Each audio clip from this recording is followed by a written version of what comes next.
నమస్కారం. ఈటీవీ 360కి స్వాగతం. ముందుగా ప్రధానాంశాలు. తమిళనాడు, బంగాల్లో కొనసాగుతున్న పోలింగ్. హక్కు వినియోగించుకుంటున్న ఓటర్లు.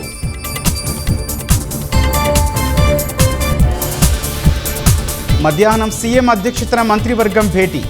మెట్రో రైలు స్వాధీనం, ఉద్యోగుల డిమాండ్లపై చర్చించే అవకాశం. రాష్ట్ర వ్యాప్తంగా రెండో రోజు ఆర్టీసీ సమ్మె. మద్దతుగా నిలిచిన బీఆర్ఎస్ పరిష్కారం చూపాలని డిమాండ్. పలు జిల్లాల్లో పాక్షికంగా ఆర్టీసీ సమ్మె. అద్దె బస్సులు రోడ్డెక్కించి నడుపుతోన్న యాజమాన్యం. హార్ముజ్ జలసంధి వద్ద తీవ్ర రూపం దాల్చిన ఉద్రిక్తతలు. వాణిజ్య నౌకలు అదుపులోకి తీసుకున్నట్లు ఇరాన్ వెల్లడి. మరోసారి వివాదంలో అమెరికా అధ్యక్షుడు ట్రంప్.